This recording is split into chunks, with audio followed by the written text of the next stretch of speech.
जय हिंद फ्रेंड, हिंदी और प्राइड में आप सभी का स्वागत है। फ्रेंड्स, यहाँ पे डॉक्टर रामचंद्र तिवारी के हिंदी गद्य साहित्य पर चर्चा कर रहे हैं और उपन्यास विधा जो खंड 2 के तहत उपन्यास विधा है उसको हम लेकर चल रहे हैं। प्रीवियस की अगर आपने क्लास शुरू से देखा होगा तो अब तक आइडिया हो गया होगा कि हम किस तरीके से क्लासेज आपके लेकर चल रहे हैं। उपन्यास विधा के तहत हमने देखा कि पूरे उपन्यास काल को जो 3 कालखंडों में बाँट कर देखा गया है, जिनमें उपन्यास के केंद्र में कौन आते हैं, प्रेमचंद जी स्वयं आते हैं, जिनको हम प्रेमचंद योगीन कहते हैं। इसके पूर्व के जो उपन्यास है वो प्रेमचंद से पूर्व योगीन का काल कहा जाता है और इसके बाद के जो लेखक आते हैं उनको प्रेमचंदोत्तर में डाल दिया जाता है। और इसकी जो क्लासेज पिछले 2-4 क्लास आपने देखोगे हम प्रेमचंदोत्तर जो उपन्यास लिखा गया उस पे डिस्कशन कर रहे हैं और उसमें भी आप देखेंगे कि प्रेमचंद जी के बाद जो 1936 के कालखंड के बाद जैसे इनका गोदान आता है, अपना चरमोत्कर्ष होता है।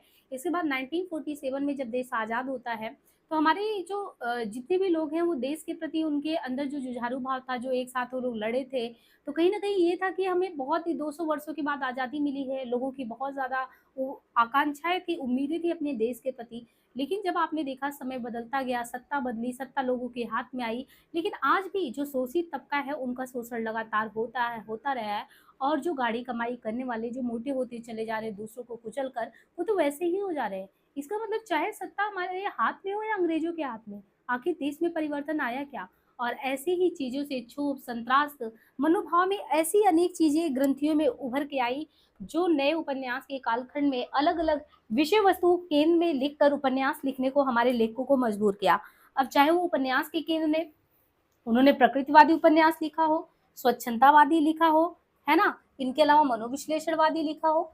ये विषय वस्तु के बदलने के पीछे सबसे बड़ा कारण यही रहा, क्योंकि लोगों ने एक मोहभंग देखा, अपने समाज के प्रति मन में कुंठा आया, संत्रास्ता आया और ये विसंगतियाँ बोध जो समाज में उत्पन्न हुई, इन्हीं से क्षोभ से उत्पन्न हुआ हमारा प्रेमचंदोत्तर युगीन अलग-अलग उपन्यासकार की श्रेणी में उपन्यास।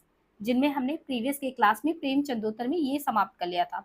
उसी में आप देखते हैं कि ऐतिहासिक आधार पे कुछ उपन्यास ऐतिहासिक सामाजिक पे लिखे गए हैं, वो आज से शुरू होने वाला है। एक बार आपको यहाँ पे हमने पहले भी दिखाया था ये इंडेक्स। उपन्यास क्या होता है? मनुष्य के वास्तविक जीवन की काल्पनिक कथा होती है और आपने देखा उपन्यास के कई प्रकार में राजनीतिक, तिलिस्मी, अयारी वगैरह तो पहले भी पढ़ लिया है आपने। वातावरण प्रधान हो गया, भाव प्रधान हो गया, नीति है, आदर्शवाद, बहुत सारे उपन्यास आपने पढ़ लिए। लेकिन आज जो हम शुरू करने वाले हैं यात्रा, वो सबसे पहले इंडेक्स देख लेते हैं। इससे पहले हम आपको बता दें कि इस चैनल पे आप विजिट कर रहे हैं तो आपको बहुत सारी चीज़ें हिंदी से रिलेटेड आपको देखने को मिलेंगी, इसलिए आप यहाँ पे काव्य शास्त्र भी अपना कंप्लीट कर सकते हैं। नगेंद्र के साहित्य के इतिहास को, रामचंद्र शुक्ल के साहित्य के इतिहास को। ये आप देखेंगे, अपडेट है प्लेलिस्ट, वहाँ से आप तैयारी कर सकते हैं। किसी भी एग्ज़ाम में आप बैठने वाले हैं हिंदी से रिलेटेड, वो सभी के लिए यूज़फुल होने वाला है। और हाँ, अगर कोई विद्यार्थी मुझसे डायरेक्ट जुड़ना चाहता है तो आपको एक लिंक प्रोवाइड किया जाएगा, नीचे लिख दिया जाएगा। वो वही विद्यार्थी जुड़े जो जैसे होता है कि सही मार्गदर्शन नहीं मिल पा रहा है यूजीसी नेट वगैरह के लिए, तो खुद निकालने का एक्सपीरियंस है तो हम उनको गाइड कर सकते हैं, बशर्ते उन्हें मिलना होगा और उस टेलीग्राम पे आके अपने मैसेज को करना पड़ेगा क्योंकि कभी-कभी वहाँ पे ग्रुप कॉलिंग के थ्रू हम आपसे कनेक्ट होते हैं, ठीक है? तो ये उन्हीं के लिए है जो सच में गंभीर विद्यार्थी हैं जिनको मार्गदर्शन में या किसी भी प्रकार की समस्या आ रही, बस वही बच्चे वहाँ पे जुड़े। तो यहाँ पे आपको देखिए उपन्यासों का विकास दिखाया गया है, तो हमने जो है उपन्यास के विकास में देखिए प्रेमचंद युगीन देख लिया, प्रेमचंद जी से पूर्व जो है वो देख लिया, प्रेमचंदोत्तर में आपने देखा कई प्रकार से ये डिवाइड किया गया था, इसलिए हमने कहा था कि इस समय आपको अलग-अलग विषय वस्तु देखने को मिले जिनमें हमने देख लिया था प्रीवियस की क्लास में ही सामाजिक मानवतावादी में कौन-कौन आते हैं, प्रकृतवाद में कौन-कौन आते हैं, व्यक्तिवादी उपन्यास में कौन-कौन आते हैं, इवन मनोविश्लेषणवाद में कैसे जनेन, लीलाचंद जोशी, अज्ञे जी, देवराज जी आते हैं। ऐसे ही उपन्यासकार की एक श्रेणी में प्रगतिवादी दृष्टिकोण के साथ सामाजिक यथार्थवादी पक्ष आता है और फिर बाद में बहुत सारे उपन्यासकार के नाम यशपाल, नागार्जुन, मनमथ गुप्त सभी के बारे में हमने अच्छे से बात कर ली।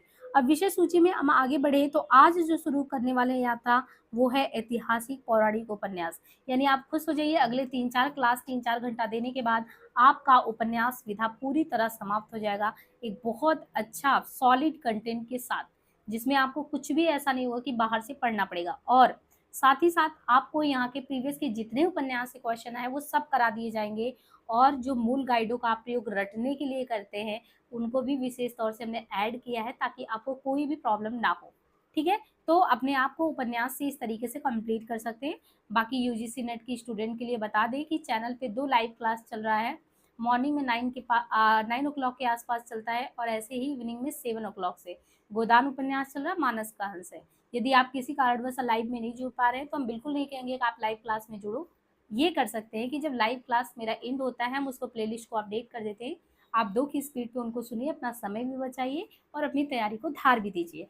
तो चलिए हम लोग ऐतिहासिक पौराणिक उपन्यास को शुरू करते हैं। देखिए, ये ऐतिहासिक पौराणिक उपन्यास की जब बात करते हैं तो इसमें वृंदावन लाल वर्मा का नाम है, चतुर्सेन शास्त्री जी है, राहुल सांकृत्यायन जी है, रांगे राघव जी हैं, यशपाल हैं, अमृत लागल। तो पहले तो आपको ये समझिए कि ये ऐसे इतिहासकार हमारे लेखन के क्षेत्र में ऐसे भी लोग आए जिन्होंने क्या किया, जिन्होंने लेखन में जो अपनी लेखनी चलाई, उसमें आप विशेष तौर पे इनको देखते हैं कि 2 तरीके से ये लेखन करते हैं। इनके लेखन के आधार में आप देखेंगे कि ऐतिहासिक बहुत ही जो पौराणिक उपन्यासकार हैं, उनमें कौन-कौन है?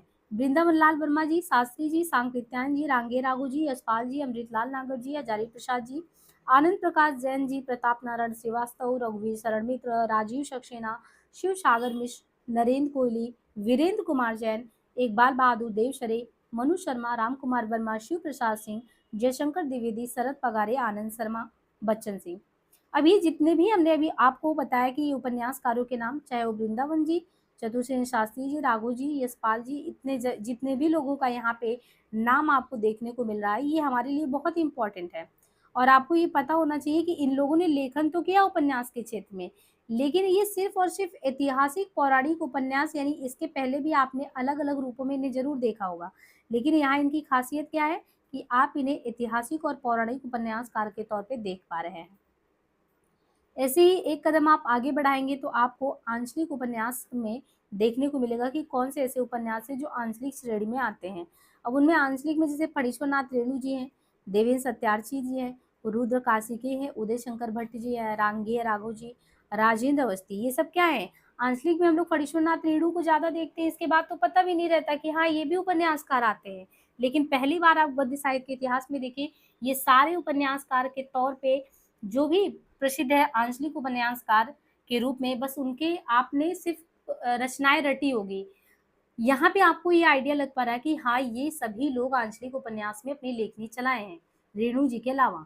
रेणु जी इनके अलावा देवेंद्र जी, रुद्र काशिकी, उदय शंकर भट्ट, रांगिया राघव, राजेंद्र अवस्थी, बलभद्र ठाकुर, रामदरस मिश्र, केशव प्रसाद मिश्र, यमुना दत्त वैष्णव, राही मासूम रजा, शिव प्रसाद सिंह, मायानंद मिश्र, श्रीलाल शुक्ल, हिमांशु जोशी, हर गुलाल, विवेकी राय, शैलेश मटियानी, मनहर चौहान, रघुवर दयाल सिंह, योगेंद्र सिन्हा, मधुकर गंगाधर राम शुक्ल। तो आप यहाँ पे देख पा रहे हैं ये कितने लोग हो गए। अगर आप आंचलिक उपन्यास को यहाँ से उठा के देखेंगे तो काफी लोग हो गए। और फिर प्रेमचंदोत्तर उपन्यास में एक समय ऐसा भी आता है कि कहते हैं कि जो प्रेमचंदोत्तर जी का समय है उसमें एक दौर ऐसा आया जिसको हम क्या कह सकते हैं कि ये आधुनिकता बोध के विविध स्तर को छूता है। यानी आधुनिकता के जो नए नए आयाम हैं, ये लोग तो उसको भी टच करते हैं। कौन है ये? इनमें है जैसे प्रभाकर माचवे, नरेश मेहता जी, कृष्णचंद शर्मा, भिक्खू, ठाकुर प्रसाद सिंह, रामदरस मिश्र, है ना। तो इन सभी को भी आपको इसमें देखते चलना है कि ये लोग ऐसे हैं। नरेश मेहता जी हैं, कृष्णचंद शर्मा, भिक्खू हैं, ठाकुर प्रसाद जी हैं। मोहन राकेश का नाम आप नाटकों में पढ़े होंगे, आषाढ़ का एक दिन, लहरों के राजहंस, ये सब बहुत अच्छे नाटक हैं इनके, है ना, आधे अधूरे। और श्रीलाल शुक्ल का राग दरबारी, धर्मवीर भारती का आप देखते होंगे कि कैसे उनकी, धर्मवीर भारती की भी काफ़ी रचनाएं जो है, गुनाहों का देवता है ना, और ये सारी चीज़ें हैं। कृष्णदेव वैदी, ये सब क्या होते हैं कि उपन्यास को टच तो करते हैं, लेकिन जो उपन्यास है वो आधुनिक बोध के विविध स्तर, जैसे मोहन राकेश को देख लीजिए, चाहे आषाढ़ का एक दिन हो, आधे अधूरे हो, लहरों का राजहंस हो। तो मोहन राकेश जी ने जन जीवन में जो चीजें समाज में घटित घटनाएं हैं उनको ही पर्दे पे उतारा है कि अगर आप मान लो आधे अधूरे देख रहे हो तो ये आधे अधूरे के समय आपको ये मतलब ये एहसास होना चाहिए, ये तो जो पर्दे पे आ रहा है ये हमारे आसपास ही घटनाएं हो रही, वही तो पर्दे पे चित्रांकन किया गया। ये तो हर मिडिल क्लास फैमिली के घर में ऐसी चीजें हैं जो महत्वाकांक्षी हैं, वो उनके साथ क्या है। या आधे अधूरे के अलावा आषाढ़ का एक दिन नाटक, ये तो बहुत ही इंपॉर्टेंट नाटक है, यूजीसी में लगा है, बाकी बहुत जगहों पे लगा है, जिसके माध्यम से कैसे मल्लिका कहती है कि हम तो भावनाओं के स्तर पे जीते हैं। तो भावना का स्तर प्रेम में देखे तो कितना अच्छा स्तर है, लेकिन वहीं पे एक तरफ कंट्राडिक्टिव विरोधाभास में दिखाया कि कैसे वो जो कवि कालिदास है वो भावनाओं के स्तर पे नहीं जीता है। तो ऐसे ही लहरों के राजहंस में आप देखते हैं कि कोई भी सुंदर लावण्यमयी स्त्री है, कोई पुरुष उनको भले ही देखता है लेकिन उनकी आसक्ति में पड़ा होता है, और जैसे उसको सच्चाई का बोध पता चलता है, वो तुरंत अपने जो क्या नाम है नंद जी है जो छोड़ के चले जाते हैं इनको। तो इस तरीके से अलग-अलग वस्तुओं को इन्होंने टच करके आधुनिक रंग दिया। अंडे की छिलके हालाँकि इनका पूरा नहीं हुआ, लेकिन इनके नाट्य विधाओं में ये सब चीज़ देख सकते हैं आप मोहन राकेश जी की। तो ऐसे ही सेम उपन्यास विधा में मोहन राकेश जी ने कौन-कौन सी रचनाएँ लिखी हैं, वो हम यहाँ पढ़ पाएँगे।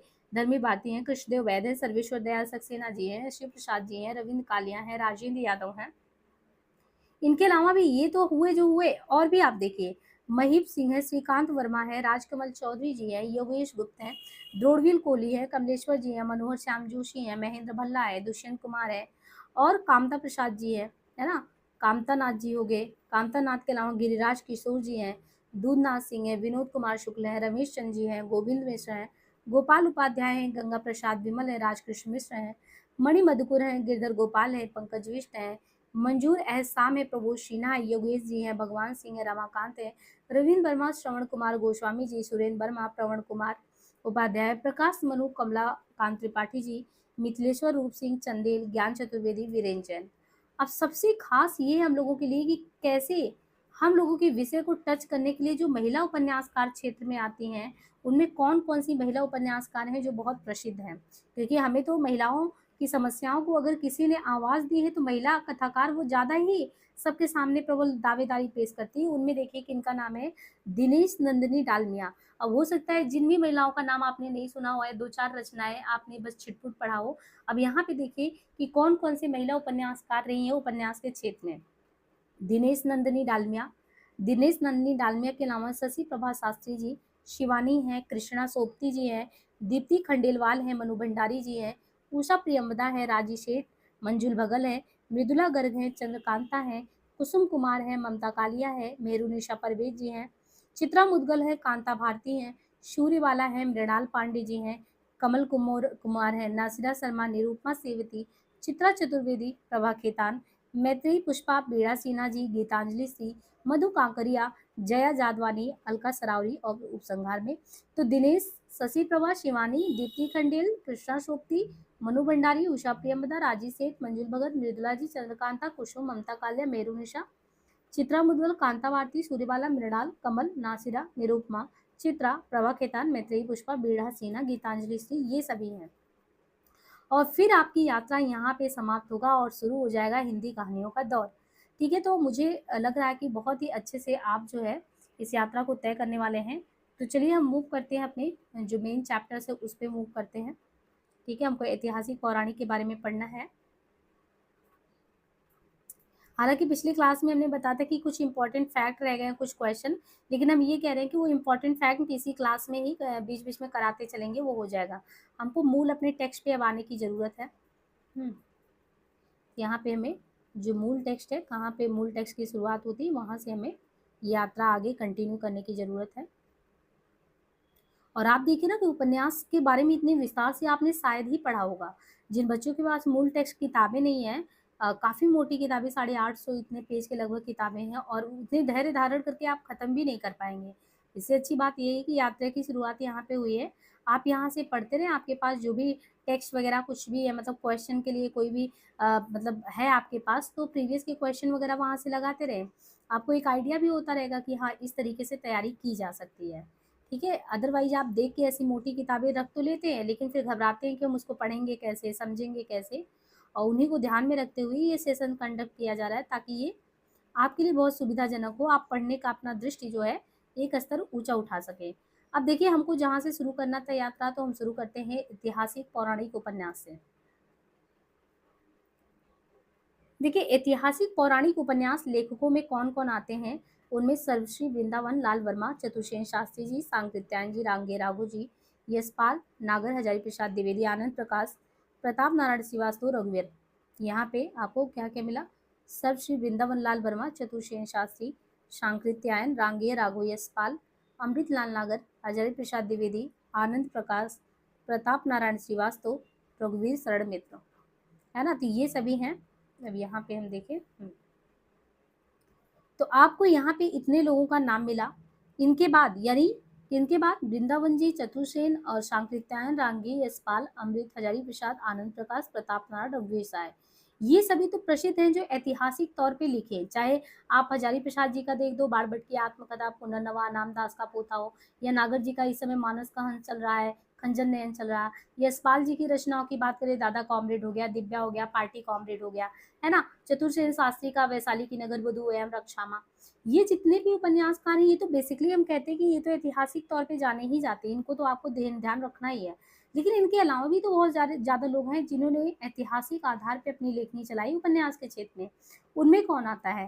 तो इनमें आते हैं राजीव सक्सेना जी, शिवसागर मिश्र, नरेंद्र कोहली। ये सब नाम आपको नए लग रहे होंगे, लेकिन आपको ध्यान से सुनना है, क्योंकि और लोगों को मान लो क्वेश्चन आया तो आप अच्छे से बता भी लेंगे कि हाँ ये आते हैं। लेकिन इन लोगों को जो बिल्कुल आपके लिए नए होंगे और इनके नाम दे दिए तो आपको बड़ा कन्फ्यूजन होगा कि क्या सच में ये लोग भी आते हैं। इसलिए उन पे आप विशेष तौर पे ध्यान देंगे जिनके बारे में आपको नहीं पता है समानता। अब उसमें जैसे राजीव सक्सेना जी हैं, शिवसागर मिश्र जी हैं, नरेंद्र कोहली हैं, विनीत कुमार जैन जी हैं। इनके अलावा नाम दिया गया है किसका? इकबाल बहादुर जी का, मनु शर्मा जी का है, राम कुमार ब्रह्मर जी का है, शिव प्रसाद सिंह का है, जयशंकर द्विवेदी जी का है, शरद पगारी जी का है, आनंद शर्मा जी का है, बच्चन सिंह का है। ये सभी इस दिशा में उल्लेखनीय काम किए हैं। इतिहास के अंचल में छिपने अतीतजीवी होने की प्रवृत्ति सदैव पलायन वृत्ति की घोतक नहीं होती। अतीत को अब यहाँ पे देखिए, इन्होंने बताया कि जो अतीत होता है हमारे इतिहास में अगर देखें तो जो अतीत होता है, इतिहास के अंसल में छिपने या अतीतजीवी होने की प्रवृत्ति सदैव पलायन वृत्ति का घोतक नहीं होता। अतीत को वर्तमान से अधिक गौरवपूर्ण मानकर उसके पुनः स्थापन की प्रवृत्ति के साथ ही अतीत को वर्तमान का उपजीव्य बनाने, जीवन की नई व्याख्याओं को इतिहास के परिवेश में प्रस्तुत करने या इतिहास की घटना सत्य को जीवन रस से संपृक्त करके उसे नया अर्थ प्रदान करने की प्रवृत्तियां मिलजुल कर लेखकों को इतिहास की ओर ले जाती है। अब यहाँ पे इतिहास की ओर कैसे ले जाती है इसके बारे में इन्होंने बताया।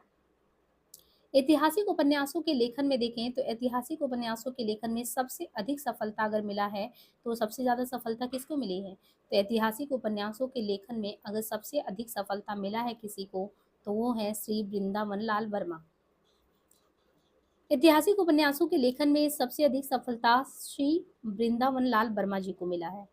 क्यों? क्योंकि वृंदावन लाल वर्मा जी को आपको क्यों पढ़ना है, क्यों ऐसा है कि इन्होंने बहुत सफल प्रयास किया और लोगों ने उतना सफल नहीं प्रयास किया, ये समझने की बात है ना।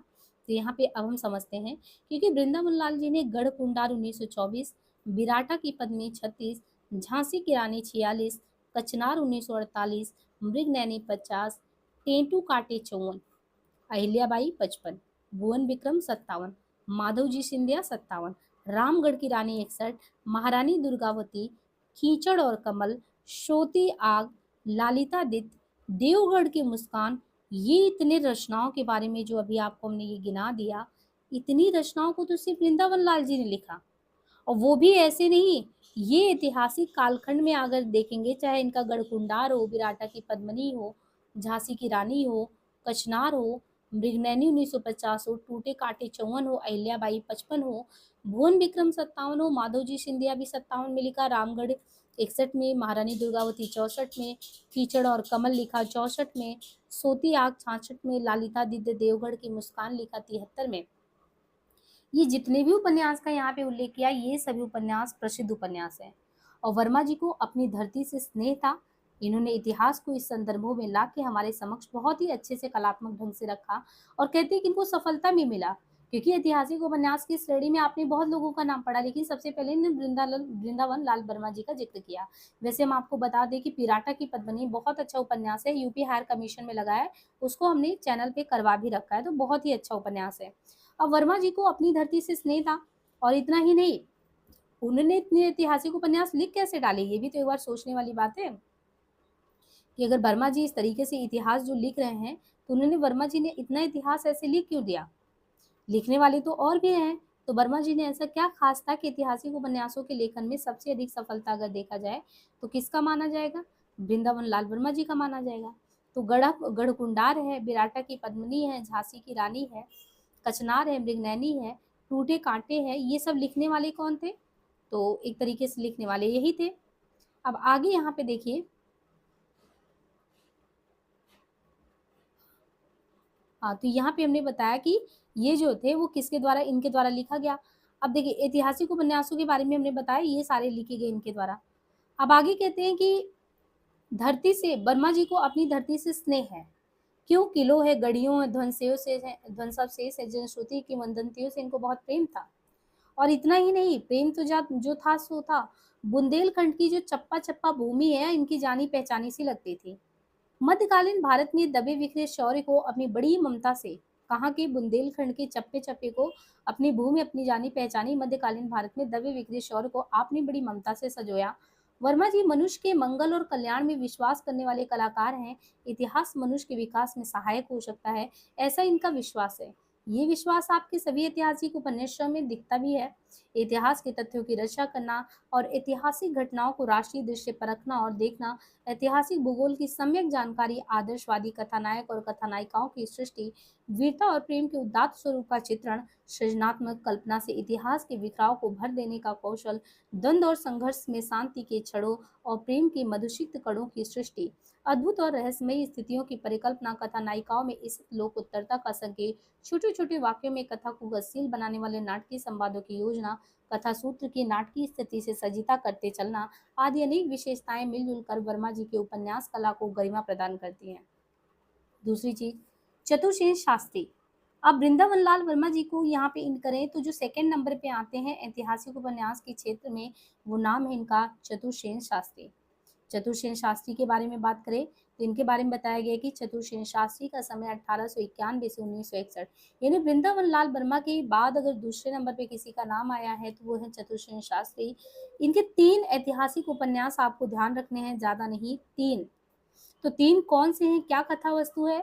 देखिए, चतुर्सेन शास्त्री 1891 से 1960 यानी आजादी से पूर्व के बाद तक का लिखे और ऐतिहासिक आधार को, एक इतिहास में आपने कभी ना कभी वैशाली की नगर बधू के बारे में सुना होगा, है ना? एक दौर था जब हमारे यहाँ पे देवदासी प्रथा होती थी और एक समय था राज दरबारों में नर्तकियां इसलिए रखी जाती थी और ऐसे नहीं, बड़ा उनका सम्मान होता था राज नर्तकियों का।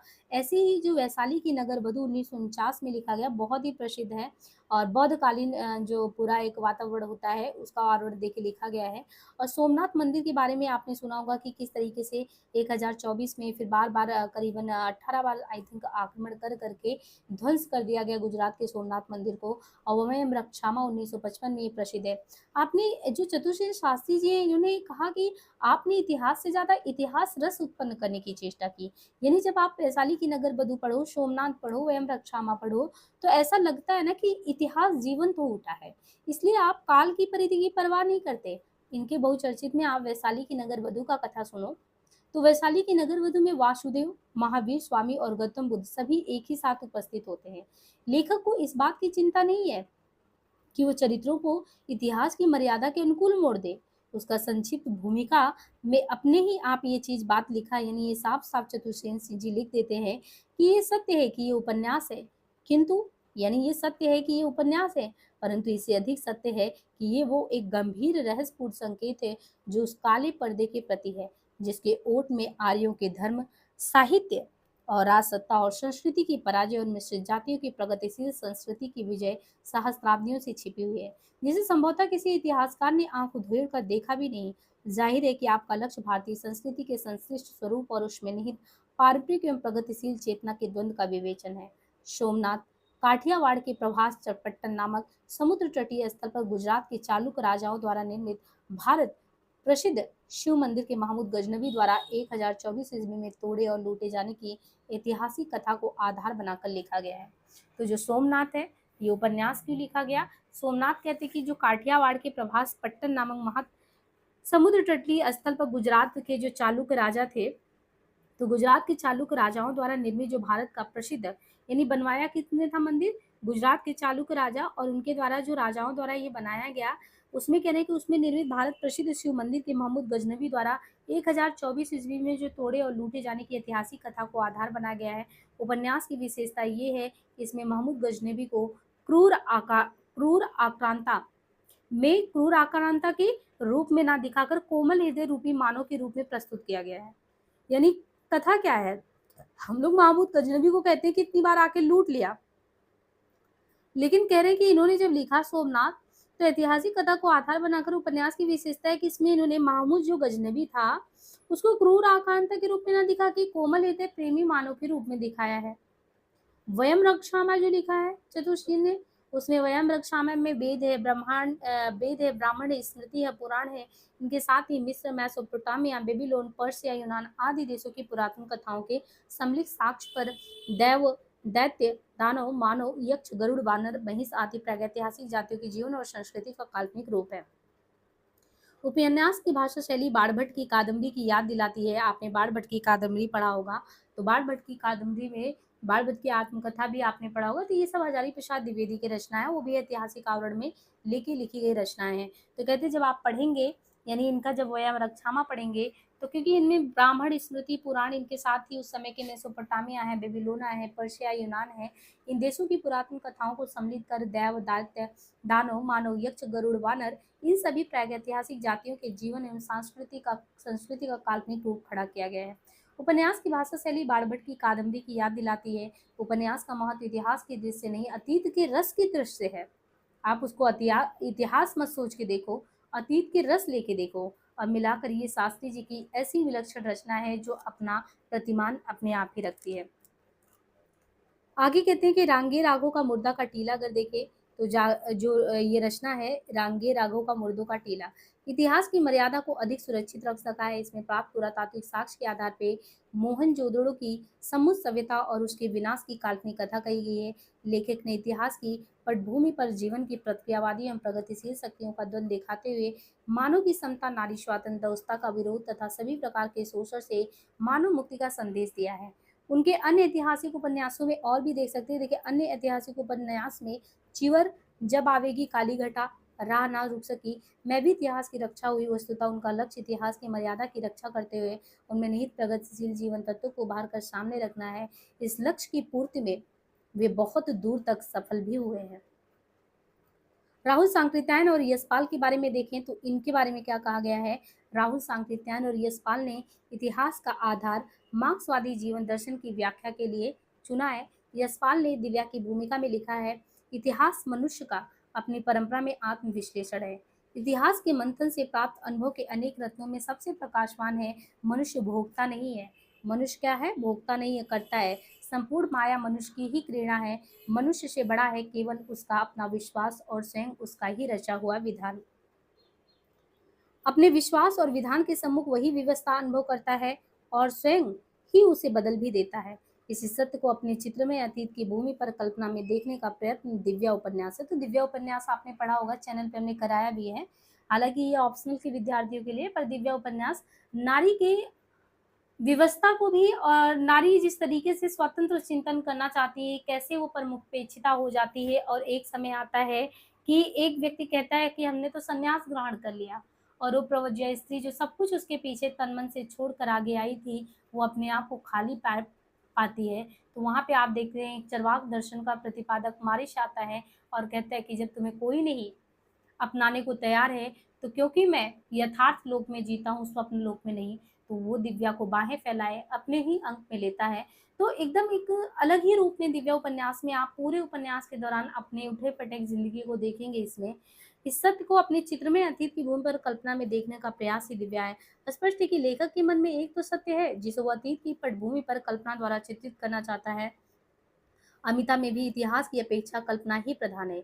इतिहास इतना ही है कि अशोक ने कलिंग पर चढ़ाई की थी, शेष सब कुछ काल्पनिक है। अमिता कलिंग नरेश करवेल की पुत्री या करवेल की मृत्यु के बाद उसे ही राज सिंहासन प्राप्त होता है। कलिंग पर दूसरी बार चढ़ाई करता है बालिका अमिता। सम्राट अशोक से कहती है, तुम अशोक हो, तुम तो बहुत सुंदर हो, तुम प्रजा से क्यों छीनते हो? क्या तुम्हारे पास खाने को नहीं है? क्या तुम्हारे पास वस्त्र नहीं है? क्या तुम्हारे पास खिलौने नहीं है? तुम्हें क्या चाहिए? तुम्हारे पास हमारे पास सब कुछ है, आओ हम तुम्हें देंगे। सम्राट अशोक अमिता की सरलता पर मुग्ध होकर अपनी विजय यात्रा अपूर्ण छोड़ देते हैं। यहाँ भी लेखक ने हिंसात्मक प्रवृत्ति पर शिशु सुलभ सहज मानवीय प्रेम की विजय को दिखाया है।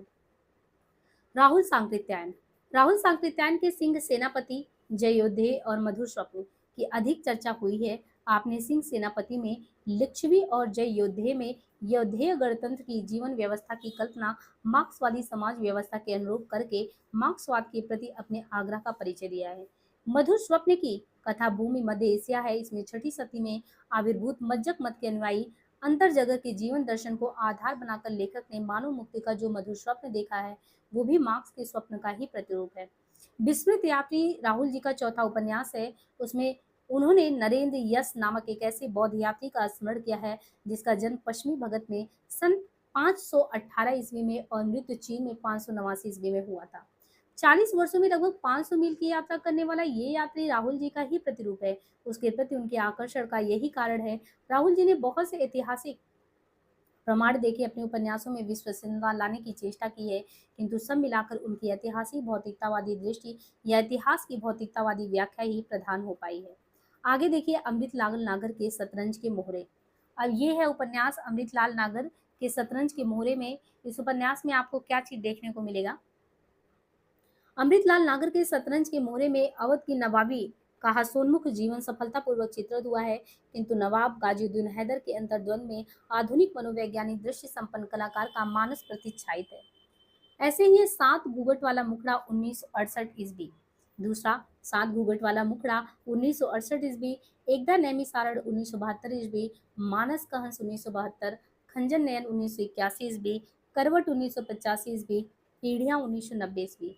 तो अमृतलाल नागर की देखेंगे कि जो अलग अलग उपन्यास हैं, तो नागर जी का जो शतरंज की मोर है उसमें अवध का नवाबी का हास्योन्मुख जीवन दिखाया गया है, किंतु नवाब गाजीउद्दीन हैदर के अंतर्द्वंद में आधुनिक मनोवैज्ञानिक दृष्टि संबंध कलाकार का मानस प्रतिच्छायित है।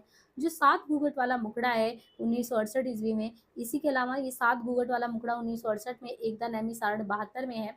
मानस का हंस इन्होंने देखे, मानस का हंस भी इन्होंने 72 में लिखा, एकदा नैमी सारण भी 72 में लिखा, और सात घूंघट वाला मुखड़ा जो 1968 में आया।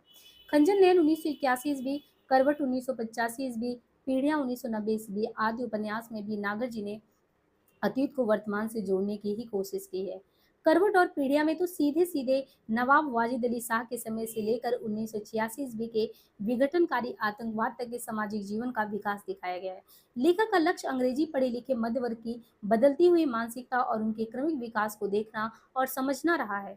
इसके अलावा जो एकदा नैमी सारण है, यहाँ पे देखिए जो एकदा नैमी सारण है, एकदा नैमी सारण ने आधुनिक भारत को एकता के सूत्र में बांधने के लिए एक समृद्ध सांस्कृतिक वेदिका प्रदान करने की महत्वाकांक्षा की सृष्टि है।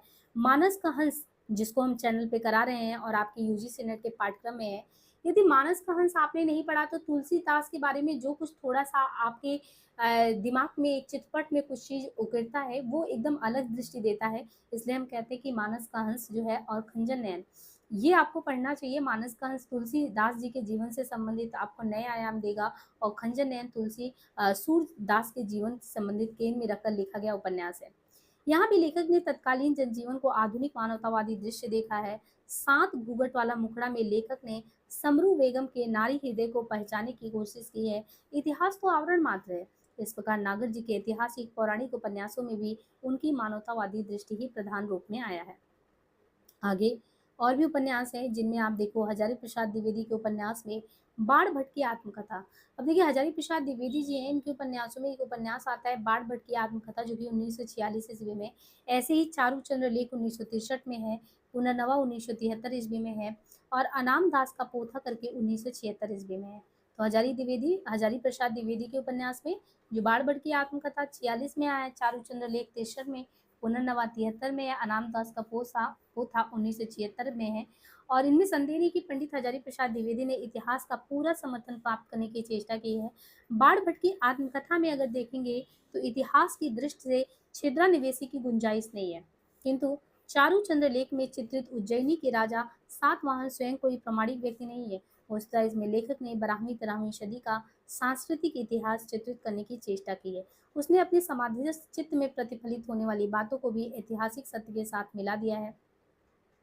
लेखक ने यहाँ पे जो अलग अलग देखिए लेखक का आयाम है, वहाँ पे ये कहते हैं कि लेखक ने आधुनिक चित्त से अतीत को देखा है और अनेक तांत्रिक सत्यों को मनोवैज्ञानिक अर्थ देने की चेष्टा भी की है। ऐसे ही आप इनका एक पुनर्नवा करके है, पुनर्नवा में आपको क्या देखने को मिलता है, पुनर्नवा में मध्यकालीन परिवेश में जो आधुनिक नारी है इनके शोषण के रूप को दिखाया गया है। लेखक ने वर्ण व्यवस्था के बंधनों को तोड़कर अपनी आधुनिक दृष्टि का ही परिचय दिया है। अनाम दास के पोथा में रैक्वे मुनि अपने जीवन की सार्थकता जनता की सेवा में देखते हैं। बुभुक्षितों को अन्न, पिपासितों को जेल, निराशों को आशा और मरणोन्मुख को अमृत प्रदान करना ही जीवन की सबसे बड़ी उपलब्धि रही है। लेखक की दृष्टि इतिहास को आधुनिक जीवन संदर्भ में जोड़ने वाली है। इस दृष्टि की शुरुआत बाण भट्ट की आत्मकथा से ही की गई है। इस महत्वपूर्ण कृति में बाण भट्ट के युग जीवन को आधुनिक मानवतावादी दृश्य देखा गया है। ये भी यूजीसी नेट के पाठ्यक्रम में है आपके। अमृतलाल नागर का जैसे मानस का हंस लेके चल रहे हैं, वैसे ही बाण भट्ट की आत्मकथा हजारी प्रसाद द्विवेदी जी का जो उपन्यास है वो हमारे यूजीसी नेट के पाठ्यक्रम में लगा है। और बहुत जल्दी हम आपको बाण भट्ट की आत्मकथा भी कराने वाले हैं। और यहाँ पे देखिए उसके विषय वस्तु से परिचित भी कराया गया है कि इनका जो मानस का हंस क्या नाम है इसका, बाण भट्ट की आत्मकथा। हाँ, बाण भट्ट की आत्मकथा जो रचना है इसमें जो है युग जीवन को आधुनिकता मानवतावादी दृश्य देखा गया है। भट्टनी है, निपुणिका है, सुचरिता है, महामाया है, याद नारी पात्रों के प्रति गहरी सहानुभूति दिखाकर लेखक ने आधुनिक दृश्य से परिचालित होने का ही परिचय दिया है। आगे देखें, आनंद प्रकाश जैन 1927 ईस्वी। आनंद प्रकाश जैन 1927 ईस्वी की कठपुतली के धागे 1959 ईस्वी और ऐसे ही है कुणाल की आंखें 1967। तो आनंद प्रकाश जैन 1927 ईस्वी, कठपुतली के धागे 59, कुणाल की आंखें 67 और तांबे के पैसे 1971। ये कई उपन्यास प्रकाशन में आए। इनमें एक एक को देखें तो जैसे कठपुतली के धागे हैं, तो कठपुतली के धागे में जो है अवध की नवाबी का चित्रण है, अवध की नवाबी का।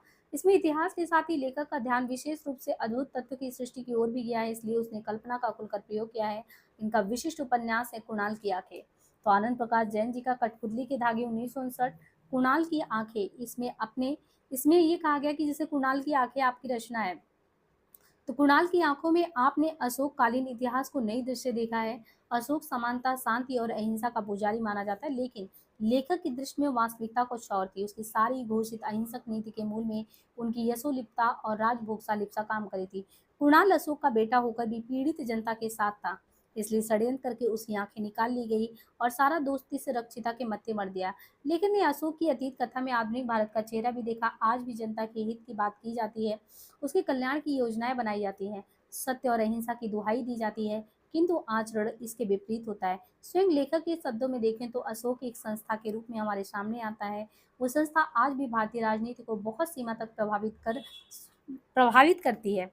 उसके भौतिक पक्ष को इससे भारी हानि पहुंचने की आशंका होती है। प्रताप नारायण श्रीवास्तव ने बेकली का मजार, यानी श्रीवास्तव जी ने एक बेकली का मजार 1957 में लिखा। ये रचना कहते हैं कि ऐतिहासिक तत्वों के आधार पर अंतिम मुगल सम्राट बहादुर शाह को केंद्र में रखकर की गई। आपने 57 के विद्रोह को राष्ट्रीय स्वतंत्रता संग्राम का रूप दिया। कथा को रोचक बनाने के लिए आपने कुछ अत्यंत मार्मिक प्रसंगों की उद्भावना भी की है। राष्ट्रीय दृश्य लिखा ये एक अच्छा उपन्यास है। रघुवीर शरण मित्र। रघुवीर शरण मित्र ने कई उपन्यास लिखे। इनमें आग और पानी, ढाल और तलवार, आंसू के ओश, पहली बार, उजला कफन, राख की दुल्हन, कांपती आवाज, रोया रथ हंसी, ताप का तेज रूप के जाले, प्यास और शोले, सोने की राख, बलिदान, रंग बिरंगे चेहरे, सदा सदा के प्रश्न आदि प्रकाशित हैं। आपके उपन्यासों में इतिहास के सत्य के साथ राष्ट्रीय गौरव, ओज और दीप्ति की भी वाणी मिलती है। इतिहास से आपने राष्ट्रीयता, स्वतंत्रता, स्वाभिमान और आत्मगौरव को जीवित रखने की प्रेरणा प्राप्त की। इधर आपने पौराणिक परिवेश में मानव जीवन के चिरंतर प्रश्नों को उठाने का प्रयास भी किया। सदा सदा के लिए समय बदलता है लेकिन पात्र नहीं बदलता, व्यवस्थाएं बदलती हैं लेकिन चरित्र नहीं बदलते। जन्म नए हैं, जीवन पुराने, न प्रश्न नए हैं न उत्तर नए। अर्थात आज मनुष्य जिन प्रश्नों से जूझ रहा है वो तो चिरंतर है, उनका एकमात्र समाधान है जन सेवा, लोकोपचार और संघर्ष। ऐसे ही आप देखिए राजीव सक्सेना के एक नहीं बल्कि दो उपन्यास हैं। एक उपन्यास का नाम है पणिपुत्री शोमा 1972 ईस्वी और दूसरा रमैनी 2000 ईस्वी। तो राजीव सक्सेना के दो उपन्यास हैं पणिपुत्री और रमैनी।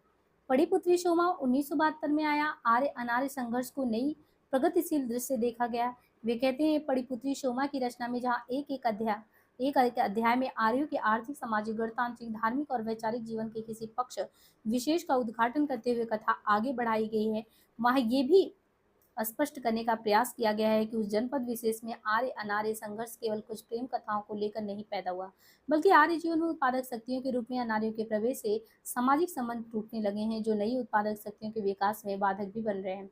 दृष्टि की इस नवीनता के साथ ही वैदिक जीवन का विश्वसनीय पुनर्निर्माण इस कृति की महत्वपूर्ण उपलब्धि है। रमैनी में कथा का आधार 1857 का प्रथम स्वतंत्रता संग्राम है। लेखक ने इतिहास के साक्ष्य पर प्रतिपादित किया है कि ये संग्राम केवल असंतुष्ट सामंतों, रजवाड़ों और सैनिकों का विद्रोह नहीं था, वरन किसानों के नेतृत्व में आम जनता की स्वतंत्रता के लिए लड़ा गया सुनियोजित युद्ध था। इसमें हिंदू मुसलमान दोनों एक थे। मजहब के नाम पर अवध की जनता को बांटने की साजिश कर्नल स्लीमैन ने रची थी, जो 1848 से 54 तक अवध का रेजिडेंट रह चुका था और जिसकी रिपोर्ट पर अवध को अंग्रेजी राज में मिलाया गया था। उपन्यास प्रगतिशील राष्ट्रीय चेतना की दृष्टि में लिखा गया। इसी क्रम में शिवसागर मिश्र 1927 ईस्वी का नाम भी उल्लेखनीय है। इनके दो ऐतिहासिक उपन्यास है, एक राज तिलक 1961 में है और एक मगध की जय 1962 में प्रकाशन में आए हैं। इसमें लेखक ने मगध साम्राज्य के निर्माण के कार्य करने वाली शक्तियां, पुराने गढ़ राज्यों में संपत्ति का विकास, बड़े पैमानों पर विनिमय की आवश्यकता, उत्पादन में प्रगति, आर्थिक जीवन को आवश्यकता के अनुसार नए पैमाने पर संगठित करने के लिए जनगण का भौगोलिक आधार पर एकीकरण, इनको भी उबारने की चेष्टा की है। डॉक्टर रामविलास शर्मा, इनके अनुसार देखें तो ये कहना अनुचित नहीं होगा कि श्री शिवसागर मिश्र ने यहाँ प्राचीन इतिहास का नया मूल्यांकन करते हुए एक प्रगतिशील कथा लेखन परंपरा का सूत्रपात किया है। नरेंद्र कोहली 1940 ईस्वी ने रामायण और महाभारत को आधार बनाकर कई उपन्यास लिखे हैं। यानी नरेंद्र कोहली ने रामायण और महाभारत को आधार बनाकर कई उपन्यास लिखे हैं, जिनमें दीक्षा 1975, अवसर 76, संघर्ष की ओर 1978, युद्ध 1979, दो भाग रामायण को केंद्र में रखकर तथा बंधन 88, अधिकार 90, कर्म 1991, धर्म 1993, अंतराल 1995, प्रच्छन्न 1997, प्रत्यक्ष 1998 और निर्बंध 2000 में ये 8 उपन्यास लिखे। तो किसने लिखा 8 उपन्यास को मिला के? नरेंद्र कोहली जी ने रामायण और महाभारत को आधार बना के कुल कई उपन्यास लिखे, जिनमें दीक्षा, अवसर, संघर्ष की ओर, युद्ध और इनके अलावा अधिकार, कर्म, धर्म, अंतराल, प्रश्न, प्रत्यक्ष और निर्बंध, ये कुल 8 लिखे थे। और महाभारत को केंद्र में रखकर इनका एक अन्य उपन्यास आया। तो महाभारत को केंद्र में रखकर अन्य उपन्यास में अभिज्ञान 1981 में आया। सुदामा और कृष्ण की मैत्री को आधार बनाकर लिखा गया निर्माण 1993 में और साधना 1993 के नाम से 2 खंडों में आपने स्वामी विवेकानंद के जीवन को भी उपन्यास के ढांचे में प्रस्तुत किया। दोनों की सम्मिलित संज्ञा है तोरो कारा तोरो। इसका तीसरा खंड सिद्धि नाम से प्रकाशन में आया था और स्वामी जी मनुष्य मात्र को सभी प्रकार के बंधनों से मुक्त करना चाहते थे। नरेंद्र कोहली ने उनके इसी प्रकार तेजस्वी व्यक्तित्व को पूरी शक्ति और निष्ठा से प्रस्तुत किया। वस्तुतः यदि देखा जाए तो बांग्लादेश के युद्ध ने नरेंद्र कोहली को रामकथा की नई व्याख्या प्रदान की। उन्हें राम की अपेक्षित मां कौशल्या के ऐसे पुत्र के रूप में देखा जा सकता है, जो चरित्र तथा मानवता की प्रत्येक अग्नि परीक्षा में खरा उतरने पर भी वन में धकेल दिया गया। वन में उसने अपने बल पर रावण जैसी विश्व शक्ति का प्रतिरोध किया और आदिम जातियों को लेकर उससे सीधा जा टकराया। राम वस्तुतः जागृत जनशक्ति का पूजीभूत स्वरूप है। इसी दृष्टि से कोहली ने पूरी रामकथा की पुनर्रचना कर डाली। तो इस तरीके से आप देखिए यहाँ पे महाभारत की संपूर्ण कथा को भी कोहली ने एक प्रेरक जाति स्मृति के रूप में रख दिया। ऐसे ही आप जो ऐतिहासिक उपन्यासकार के तौर पे नाम सुनते हैं वीरेंद्र कुमार जैन का, शायद इनके ज्यादा रचनाओं को आपने नहीं सुना होगा, लेकिन यहाँ पे इनका जो समय है 1917 से 1996 तक का जो कालखंड रहा है वीरेंद्र जी का, तो यहाँ पे बताया गया कि इनके जो है महावीर स्वामी के जीवन को केंद्र में रखकर इन्होंने, यानी वीरेंद्र जी ने महावीर स्वामी के जीवन को केंद्र में रखकर अनुत्तर योगी उपन्यास की रचना की। क्या नाम था? अनुत्तर योगी। यानी एक उत्तर होता है, एक अनुत्तर होता है। तो ये कहते हैं कि वीरेंद्र जी ने जो है महावीर स्वामी को जीवन को उनको रखा केंद्र में और अनुत्तर योगी उपन्यास रच डाला और ये उपन्यास रच के ये 5 खंडों में हमारे सामने लाते हैं। अब इसका एक एक देखेंगे तो जो इसका पहला खंड है, पहला खंड 1974 में प्रकाशन में आया। इसके बाद 3 खंड और आते हैं। तो पहला खंड 74 में आया, इसके बाद 3 खंड 75, 78, 81 में आया। इसमें जो स्वामी जी हैं उनको महामानव के रूप में प्रस्तुत किया गया है। और महामानव कैसे कि वे जन और जन के हैं, है ना, वे जन के हैं और जनगण के पक्षधर के रूप में आए हैं। उपन्यास का 5वां खंड भी प्रकाश से है और प्रकाश में देखें तो इकबाल बहादुर देवसरे ने कई ऐतिहासिक उपन्यास लिखे हैं। इनमें ओरछा की नर्तकी 70 में, सुल्तान ए मलवा 1972 में, बेगम हजरत महल 1973 में, जाने आलम 74 में, नवाब बे मुल्क 76 में, तानसेन 1978 में, गुलफाम मंजिल 1980 में विशेष रूप से उल्लेखनीय है।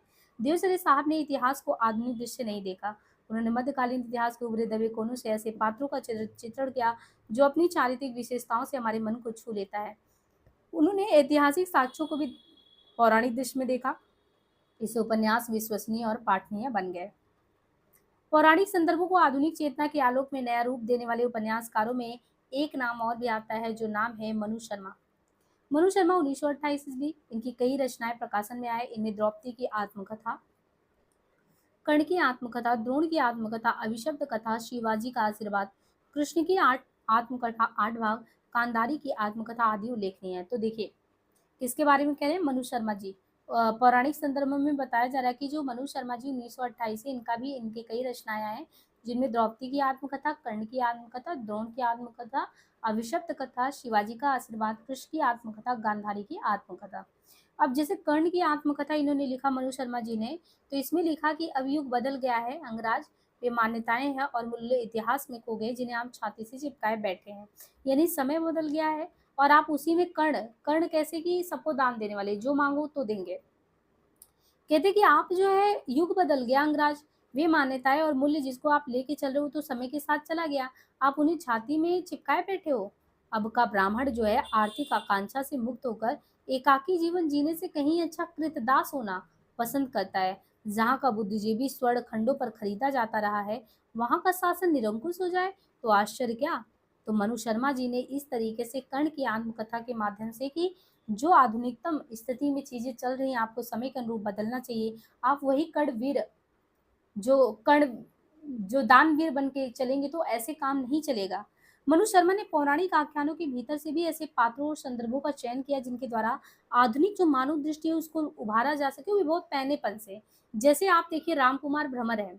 अब जो राम कुमार भ्रमर जी है 1938 से 98 का जो कालखंड है, तो ये जो उपन्यास के केंद्र में रखते हैं, सामाजिक लेखक के रूप में आते हैं। अब इन्होंने क्या किया कि मूलतः ये सामाजिक उपन्यास के लेखक हैं। उनके अनेक उपन्यास व्यावसायिक दृष्टि से लिखे गए हैं, व्यावसायिक दृष्टि से।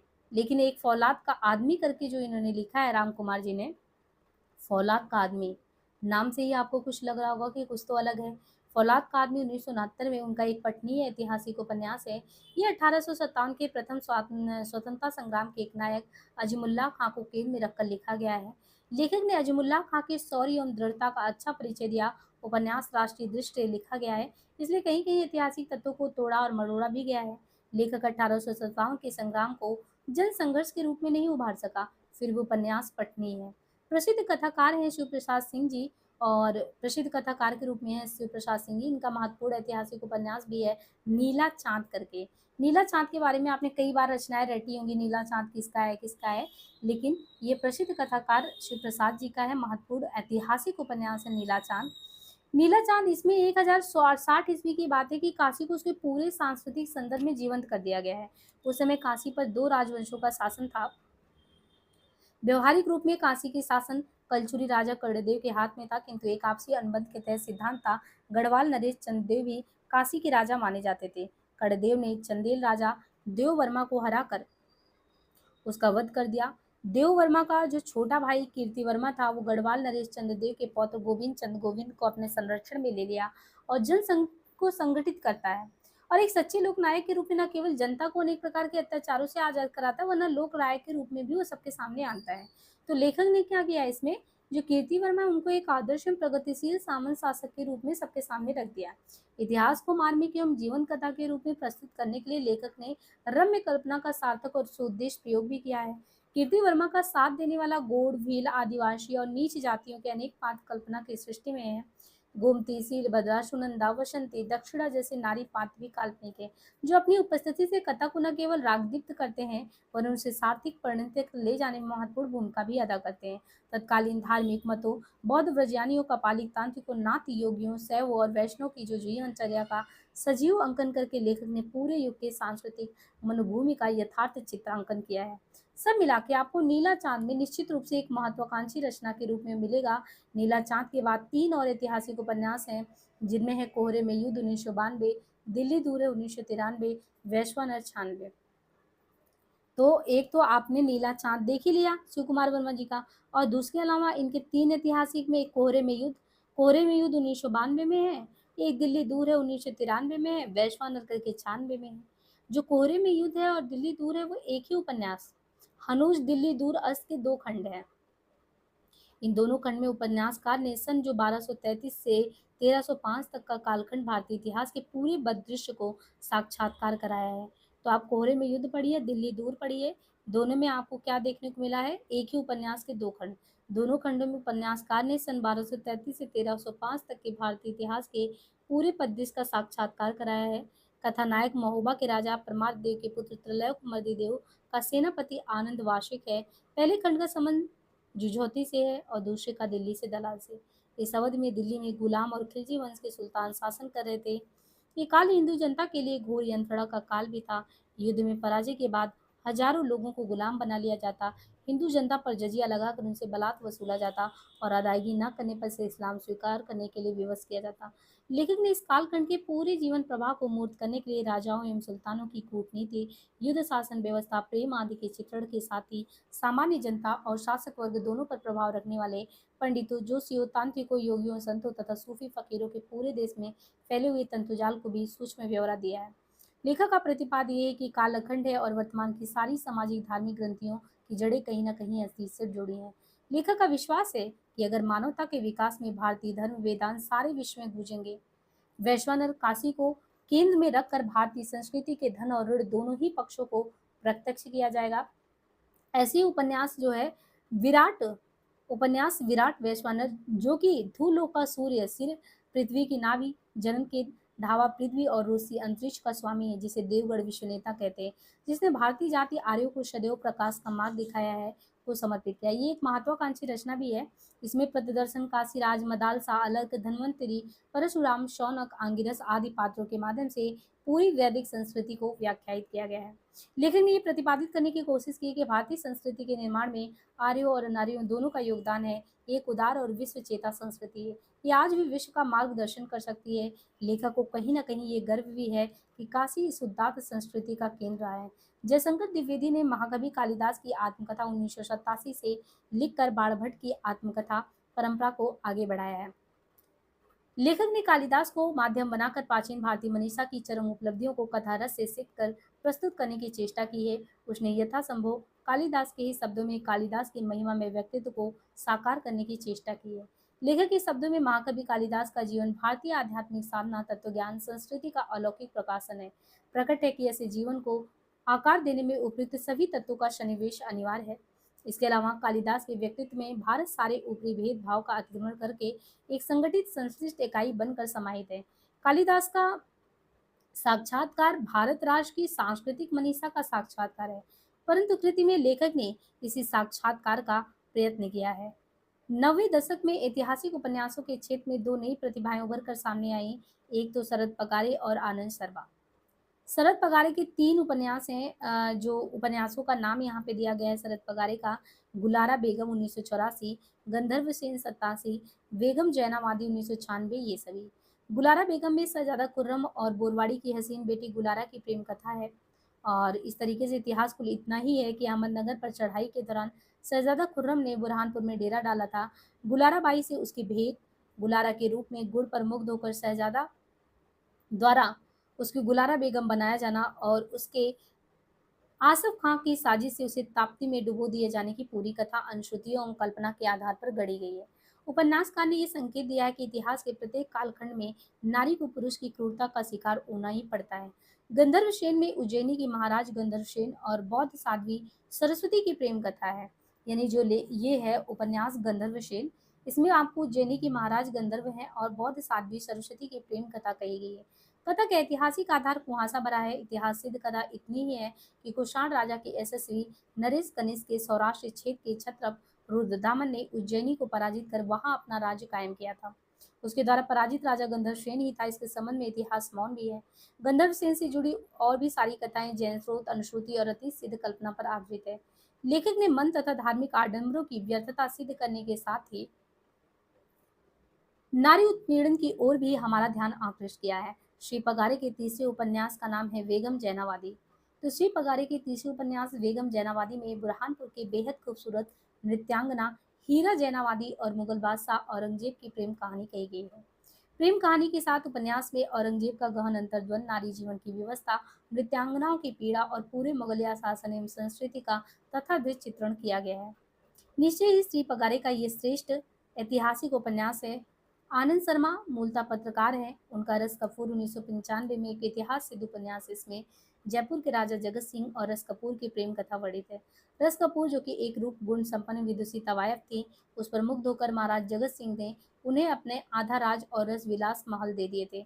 महाराज की कुलीन विवाहिता रानियों को उनसे ईर्ष्या होने लगी। राज मर्यादा भंग होते देख सामंतों के तेवर चढ़ गए। दोनों ने मिलकर उसके विरुद्ध षड्यंत्र रचा और प्रमाणित कर दिया कि वो महाराज को अवदस करके पूरे जयपुर राज पर अधिकार करना चाहती थी। महाराज ने सामंतों के प्रति समर्पण और प्रेम बना रहा। महाराज ने भी मन से कभी उन्हें अपराधी नहीं माना। महाराज के विरोधियों ने विष देकर महाराज की हत्या करा दी। रस कपूर ने उनकी प्रज्वलिता चिता में कूदकर अपने प्राण त्याग दिए। उसके दिव्य प्रेम और एकांत समर्पण में तनिक भी दाग नहीं लगा। लेखक के अनुसार उपन्यास में 80% इतिहास और 20% कल्पना है। रस कपूर का प्रेम और बलिदान इतिहास सिद्ध है। राजस्थान के 18वीं सदी के समांती जीवन की हर धड़कन को मूर्त करने वाला ये एक पठनीय उपन्यास है। पौराणिक ऐतिहासिक उपन्यासों की परंपरा में बच्चन सिंह, तो बच्चन सिंह का देखें तो 2 उपन्यास है। बच्चन सिंह का एक है सूतो व सूतो पुत्रवा 1998 में है, एक पांचाली 2001 में। ये 2 उपन्यास है, सूतो व सूतो पुत्रो व पांचाली। बच्चन सिंह मूलतः आलोचक हैं। उनके उपन्यास भी एक प्रकार से पौराणिक सामाजिक व्यवस्था की ही आलोचना करते हैं। सूतो व सूतो पुत्रवा कर्ण की आत्मकथा है। कर्ण जो कि कुंती का परित्यक्त पुत्र था, उसका पालन पोषण सूद अधिरथ ने किया। वो महातेजस्वी और अप्रतिम वीर था। दुर्योधन उनका मित्र था। उसने उसे सत्ता और सम्मान दोनों ही दिया था।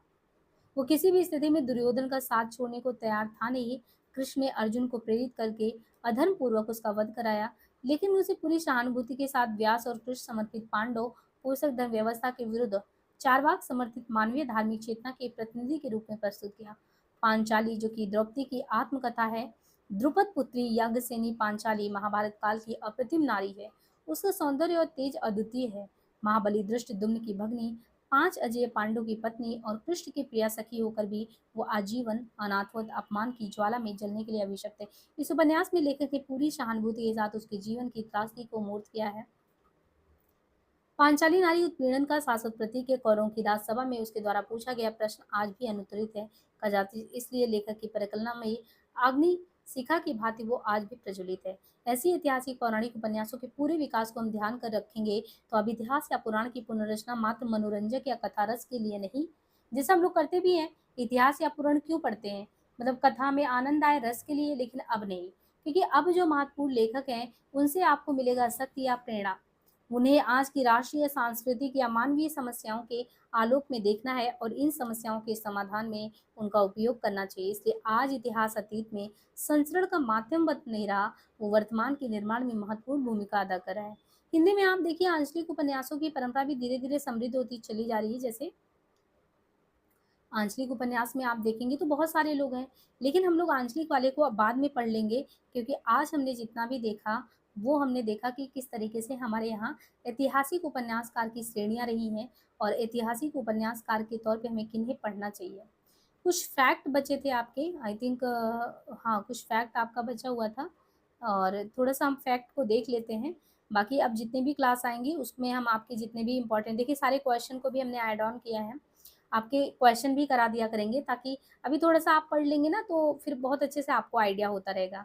तो हम लोग क्योंकि अभी यथार्थ परक जो पढ़ रहे थे तो यहाँ पे हम, हाँ, हमें यहाँ से पढ़ना था ना, तो एक बार देख लेते हैं लिस्ट को, ताकि आपका ये नोट जो है वो तैयार हो जाए। फुट नोट्स है। देखिए सामाजिक यथार्थवादी उपन्यास में इस धारा के लेखक में आप देखेंगे कि जो सामाजिक यथार्थवादी उपन्यासकार है, इस धारा के लेखक किसी भी विचारधारा के मोह से बचते हुए अपनी स्वतंत्र चिंतन दृष्टि समाज के सामने रखते हैं। अब उसमें आप देखिए सामाजिक यथार्थवादी में उदय शंकर भट्ट जी हैं, उपेंद्र नाथ तसी जी हैं, विष्णु प्रभाकर हैं, विष्णु शानी हैं, अमृतलाल नागर जी हैं, अमरकांत जी हैं। जैसे उदय शंकर भट्ट हैं तो इनके नए मोड़ 1954 में आया। सागर लहरे मनुष्य 1956 में, कई बार एग्जाम में पूछा गया है सागर लहरे और मनुष्य किसका है। इनके अलावा शेष अशेष 60 में, लाख लोक परलोक 2 अध्याय। ऐसे ही अस्क जी का अगर देखें तो सितारों का खेल 40 में है ना, गिरती दीवारें 47 में, बड़ी बड़ी आंखें, गर्म राख एग्जाम में कई बार आया है, तो अस्क जी का है गर्म राखें। बाकी बड़ी बड़ी आंखें, गिरती दीवारें 47। और इसी तरीके से पत्थर अल पत्थर 1957, शहर में घूमता आईना 63, एक रात का नरक 1968, एक नन्ही कंदील भी पूछा गया है। शहर में घूमता आईना इंपॉर्टेंट है, एक रात का नरक। देखिए उपेंद्र नाथ तस्क जी हो, उदय शंकर भट्ट हैं, इनके उपन्यास के उसमें देखेंगे तो आजकल जो नए उपन्यासकार के क्षेत्र में जिन्होंने किया है, तो आप वो देखिए कि प्रेमचंद पूर्व वाला उतना उपन्यास या उपन्यासकार नहीं पूछे जा रहे हैं। जो वर्तमान यथार्थ जीवन को चित्रण करता है सबके सामने, उनको ज़्यादा ही पूछा जा रहा है। अब जैसे भट्ट जी हैं, अस्क जी हैं, विष्णु प्रभाकर जी हैं, विश्वशानी जी हैं, नागर जी हैं, इनसे बहुत क्वेश्चन आ रहे हैं। अब इनके आपको भट्ट जी के 5 उपन्यास का दिया है जो समाज यथार्थ में आते हैं। तो वो आपको पता होना चाहिए। ऐसे ही अश्क जी का है सितारों के खेल, गिरती दीवारें, बड़ी-बड़ी आँखें, गर्म राख, है ना?